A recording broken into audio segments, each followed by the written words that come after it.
Hello friends, ഇന്നത്തെ വീഡിയോയിൽ നമുക്ക് നോക്കാം ഒരു പർച്ചേസ് ഇൻവോയ്സ് എൻട്രി എങ്ങനെ ഫ്ലംകോ TRPയിൽ ചെയ്യേണ്ടത് എന്നുള്ളത്.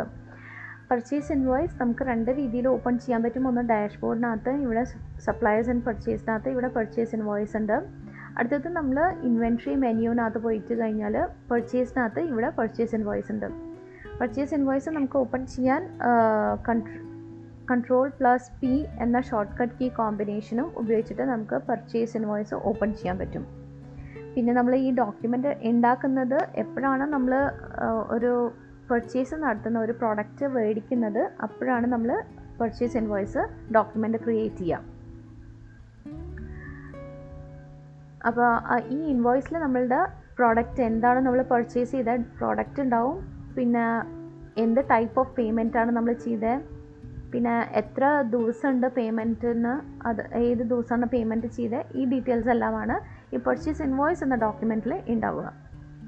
ഫസ്റ്റ് നമുക്ക് ഇനിയൊന്ന് ഫീൽഡ്സ് പരിചയപ്പെടാം. അത് ഫസ്റ്റ് വൺ സീരീസ്, അത് ഡിഫോൾട്ടായിട്ട് സെറ്റ് ചെയ്തിരിക്കുകയാണ്. അടുത്തത് വൗച്ചർ നമ്പറാണ്. വൗച്ചർ നമ്പർ ഇവിടെ ജസ്റ്റ് 6 എന്ന് പറഞ്ഞ് കൊടുത്തിട്ടുള്ളൂ. അതിന് വല്ല പെർട്ടിക്കുലർ ഫോമാറ്റ് ആവശ്യമുണ്ടെന്നുണ്ടെങ്കിൽ അത് കമ്പനീൻ്റെ പ്രിഫറൻസ് അനുസരിച്ചിട്ട് ആ ഫോമാറ്റ് ഇവിടെ കൊടുക്കാവുന്നതാണ്. അടുത്തത് ഡേറ്റ്, അത് നമ്മളെ കറണ്ട് ഡേറ്റ് ആണ്.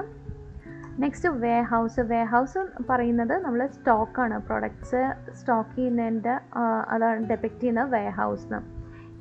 ഇത് നമുക്ക് ഒരു കമ്പനിക്ക് ചിലപ്പോൾ മോർ ദാൻ 1 വെയർഹൗസ് ഉണ്ടെന്നുണ്ടെങ്കിലാണ് നമ്മൾക്ക് ഈ പെർട്ടിക്കുലർ ഫീൽഡ് ആവശ്യം വരുന്നത്.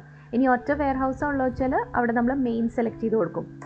അടുത്തത് സെയിൽസ്മാൻ നമ്മൾ ഇതാരാണോ എൻട്രി ചെയ്യുന്നത് ആ യൂസറിനെ നമ്മളിവിടെ സെലക്ട് ചെയ്ത് കൊടുക്കുന്നത്. ഇനി പാർട്ടി അക്കൗണ്ട്, പിന്നെ ഈ ഫീൽഡ്സിൽ നാവിഗേറ്റ് ചെയ്യാൻ വേണ്ടിയിട്ട് നമുക്ക് ഈ എൻറ്റർ ബട്ടൺ പ്രസ് ചെയ്ത് കൊടുത്താൽ മതി. ഈ പാർട്ടി അക്കൗണ്ടിൽ നമ്മൾ സപ്ലയറിനെ നമ്മൾ സെലക്ട് ചെയ്ത് കൊടുക്കും.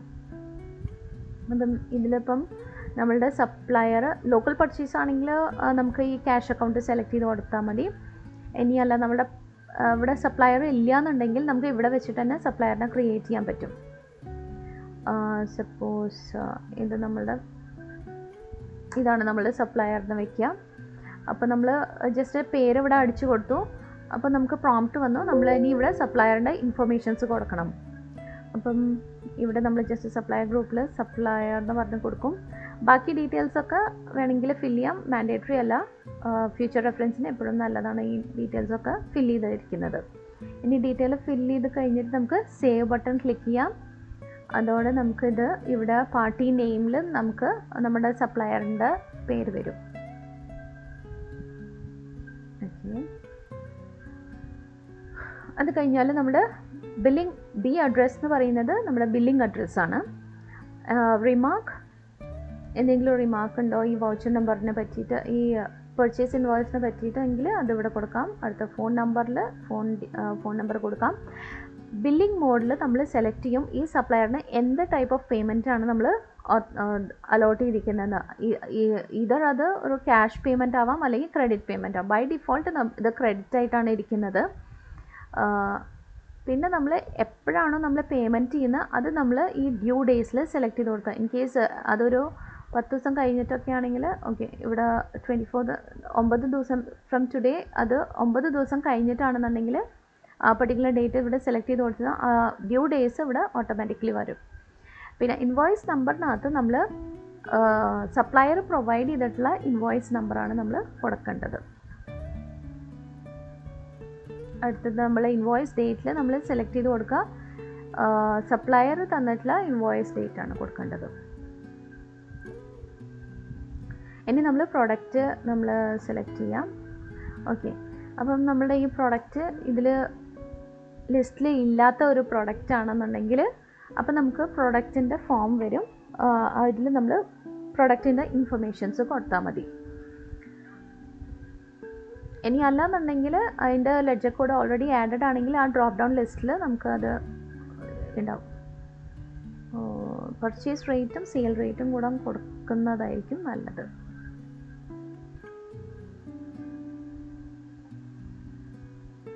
അത് ഡീറ്റെയിൽസ് എൻട്രി ചെയ്തു. ഇനി നമ്മൾ സേവ് ചെയ്ത് കഴിഞ്ഞാൽ ഇനി അത് നമ്മളുടെ പ്രൊഡക്റ്റ് ലിസ്റ്റിൽ അത് കാണും. അതിൻ്റെ നമ്മൾ ഇത് ക്രിയേറ്റ് ചെയ്ത് കഴിഞ്ഞു.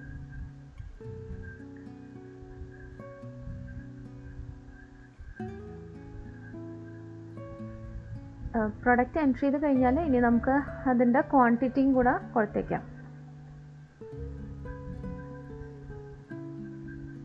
ഇനി സപ്പോസ് ഇത് ഓൾറെഡി ഉള്ളൊരു ഐറ്റമാണ് നമ്മൾ സെലക്ട് ചെയ്യാൻ പോകണമെങ്കിൽ, ഇത് സോപ്പ് നമ്മൾ ഇപ്പോൾ ആഡ് ചെയ്തിട്ടുള്ള പ്രൊഡക്റ്റാണ്. ഓക്കെ, ഷാംപൂ കൊടുത്തു. അപ്പോൾ അത് നമ്മൾ ഡ്രോപ്പ് ഡൗൺ ലിസ്റ്റിൽ നിന്ന് സെലക്ട് ചെയ്തിട്ടുള്ളതാണ്. എമൗണ്ട് റിഫ്ലക്റ്റ് ആയി ഇവിടെ ബാലൻസ് എമൗണ്ടിലാണ് ടോട്ടൽ എമൗണ്ട് കാണിക്കുന്നത്. ഇതേ എമൗണ്ടാണ് ഇവിടെയും ബോട്ടം കോർണറിൽ കാണിക്കുന്നത്. ഡിസ്കൗണ്ട് എന്തെങ്കിലും അപ്ലിക്കബിൾ ആണെങ്കിൽ അതിവിടെ കൊടുക്കാം.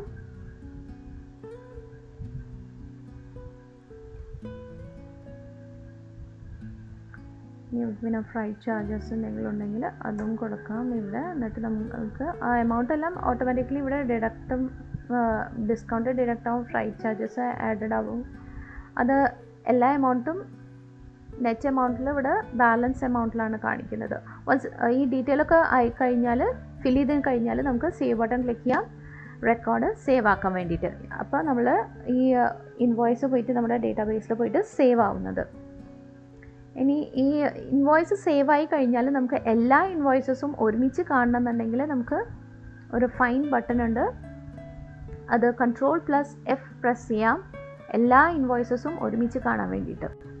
സേവ് ആയി കഴിഞ്ഞാൽ പിന്നെ നമ്മുടെ സ്ക്രീൻ കാണിക്കുന്ന അടുത്ത വൗച്ചർ നമ്പറാണ് അടുത്ത ഇൻവോയ്സ് എൻട്രി ചെയ്യാൻ വേണ്ടിയിട്ടായിരിക്കും സ്ക്രീന് പിന്നെ കാണിക്കുന്നത്. അപ്പോൾ ഇതാണ് നമ്മുടെ ഫൈൻ ബട്ടൺ. ഇത് പ്രസ് ചെയ്ത് കഴിഞ്ഞാൽ നമുക്ക് ഉണ്ടാക്കിയിട്ടുള്ള എല്ലാ ഇൻവോയ്സസും ഈ പർട്ടിക്കുലർ ഡേറ്റ് ഫ്രെയിമിൽ ഉള്ളത് കാണാൻ പറ്റും. പിന്നെ നമുക്ക് ടൈം എപ്പോഴാണ് നമ്മൾ ക്രിയേറ്റ് ചെയ്തതെന്ന് അറിയാൻ വേണ്ടിയിട്ട് ടൈം ചെക്ക് ബോക്സിൽ ഒന്ന് ക്ലിക്ക് ചെയ്ത് കൊടുത്താൽ മതി. ഇനി നമുക്ക് ഇവിടെ പോയിട്ട് വേറെ ഡേറ്റ് സെലക്ഷനും ചെയ്യാൻ പറ്റും. ഇപ്പോൾ 1st December മുതൽ 15th December വരെ അറിയണമെന്നുണ്ടെങ്കിൽ അത് ക്ലിക്ക് ചെയ്തു, എന്നിട്ട് ഞാൻ റിഫ്രഷ് ബട്ടൺ പ്രസ് ചെയ്താൽ മതി. പിന്നെ ബൈ ഡിഫോൾട്ട് ഓർഡർ ഡിസെൻഡിങ് ആണ് കാണിക്കുന്നത്. സോ ദാറ്റ് ലേറ്റസ്റ്റ് വണ്ണ് ഏറ്റവും മേലായിരിക്കും.